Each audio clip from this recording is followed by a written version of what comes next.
Hello everybody, this is Maniac for Bricks, and I am here today with set number 30247, the ARC-170 Starfighter from LEGO Star Wars.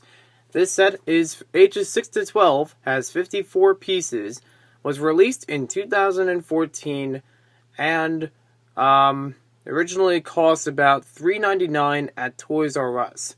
This is not the first version that was made, however, of this mini model. This has been a previously made model from LEGO Star Wars in miniature scale of the ARC-170 Starfighter.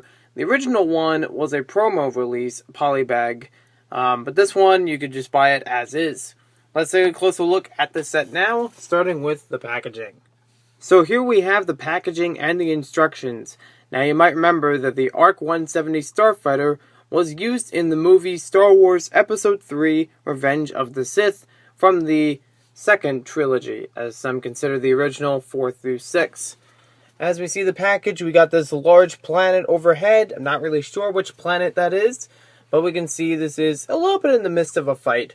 There's a few lasers that are shown on the sides, and once again we have Darth Vader reaching his hand out to grab the set, because he's really looking for it. You should go to Toys R Us. On the back we have the Kids Go Free with paid adult ticket to Legoland coupon, and it expires 12/31/2015. You also have a small label here that says, "See the Star Wars Miniland model display at Legoland." More newly advertised things, since the LEGO Star Wars display has been at Legoland during this year and a little bit of last year as well. Next up, we have the instructions for the set. They're a little bit bent as they were in the package, and it simply folds out to a large piece of paper on both sides showing the instructions for this set. Much like other polybags from this year, I've noticed that this one is made in a column shape as far as showing off the directions to show all the different steps to put this model together. Lots more steps on the back, as can be seen here. And surprisingly, I don't see a club code on here. Traditionally, LEGO polybags would have club codes on them, so you can rate the set online.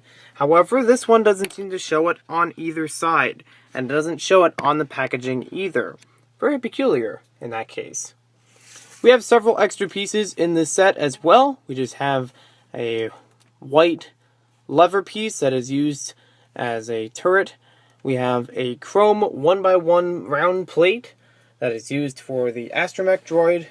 We have a 1x1 flat tile, and then we have a 1x1 cheese wedge.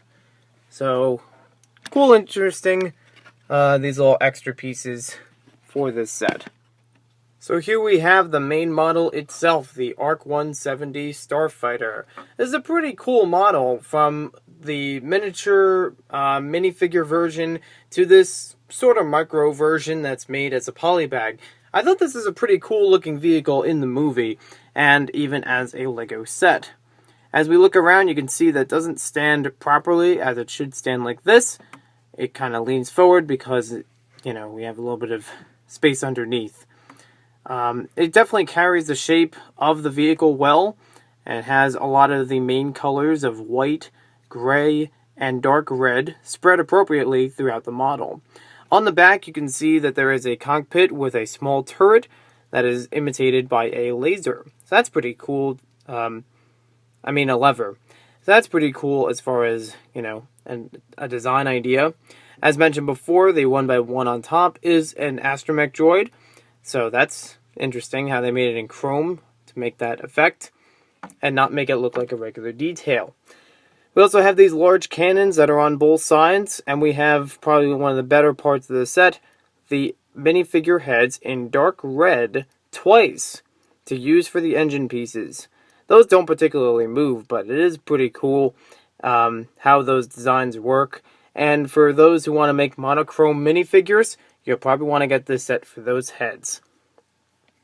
The wings do move up and down, so you can just simply push them and put them into different formations. I remember that in the movie as well as in the sets, normally they'd stand out flat like this, and for different formations, they can move the wings in a semi-X-wing function like so. They also have this long part on the front, and seems to be a good size, so you can move it around and try to shoot other spaceships with it. So swooshable is a good thing about it. So very nice looking model, and I think this was a pretty fun build. It was very interesting as far as the use of pieces to put everything together, and it looks relatively, I'd say it looks relatively, like, to scale with each other. Maybe the guns would be a little bit too long, but I'm not exactly sure. Let me know in the comments what you think about this set. Thank you for watching this video. Hope you guys enjoyed it, and we'll see you next time with more LEGO set reviews. Are you expecting me to fit in that little tiny cockpit seat?